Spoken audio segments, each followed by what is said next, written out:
bonds, and mutual funds. Think about it. What is investing? Investing is purchasing a financial product or other item of value with an expectation of favorable returns. What is the purpose of investing?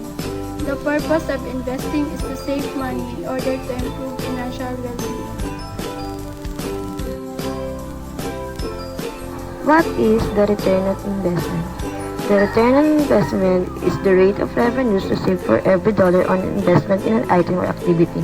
Return on investment rates vary with each investment. What are stocks? Stock is an instrument that signifies ownership in a corporation and represents claim on a share of a corporation's assets and profits. Stocks are typically riskier and long-term investments. What are bonds? Bonds are interest-bearing certificates used as a way for government or business to raise money.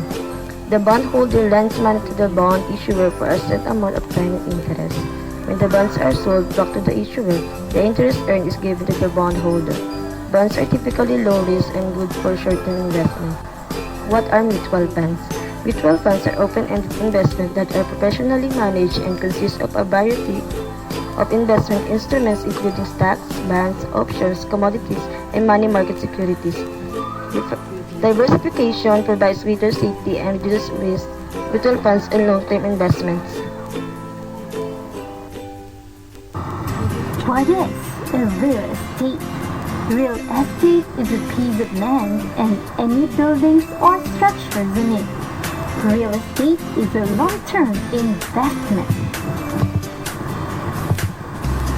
What are collectibles?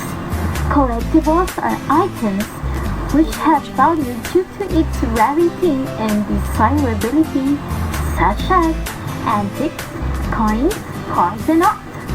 Collectibles are long-term investments. What are precious metals?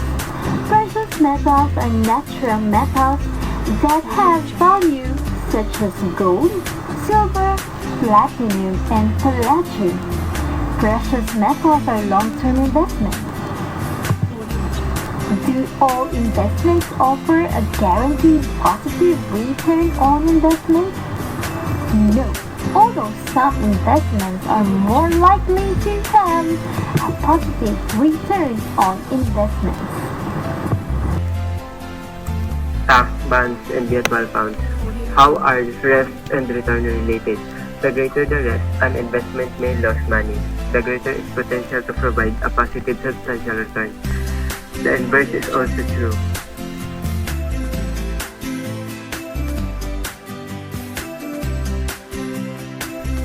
Investor profiles, very conservative, seeks to maintain the original value of the investment is prepared to accept lower returns for lower risk. Conservative, seeks relatively stable returns and accepts some risk through a diversified portfolio.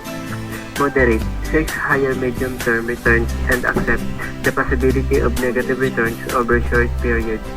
Aggressive, seeks high long-term returns and accepts the higher possibility of sustained negative returns over short periods. Very aggressive, seeks to maximize long-term returns and accept the possibility of greater volatility and short-term capital losses. Sum it up, types of investment: individual stock, individual bonds, mutual funds, real estate, collectibles, precious metals. Attributes. Identify the attributes, qualities for different investments. Answer the question for each type of investment. Do you need a minimum amount of money to start? Buy it? Can you get initial money back?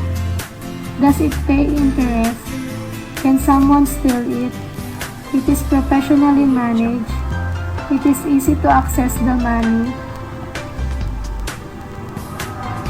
And the last one is best for long-term or short-term goals. Piggy bank, savings account, individual bonds, mutual funds, individual stocks, real estate, collect eyeballs, precious metals, stocks, bonds, and mutual funds. Think about it. Uma will be retiring in 5 years. She needs a low-risk place to put her money that will earn interest. Where might she invest? Why? Bonds will be a good place for her retirement monies. They are typically low risk and still pay interest. Stocks, bonds, and mutual funds. Think about it. Skip will be retiring in 30 years. He has an emergency fund that could support him for 9 months. If something were to happen, Skip wants his money to work for him and he is not scared of market fluctuation. Where might he invest and why? Stocks and/or mutual funds would be good option. Typically, stocks and mutual funds perform well over time and outperform other investments. Stocks, bonds, and mutual funds. Think about it. Imogen needs to start an emergency fund. Where might she invest? Why? A savings account in a bank would be a good option for her. It is a low-risk investment, easily accessible, and it earns interest. Anne is saving for a new car. She wants to buy the car in 3 years. Where might she invest? Why? A savings account in a bank would be a good option for her. She would earn interest, and it is a low-risk investment. Sum it up. There are different types of investment and all have different ROI. The greater the risk of an investment, the greater the possibility of high returns and also negative returns. The type of investment should align with your investment profile.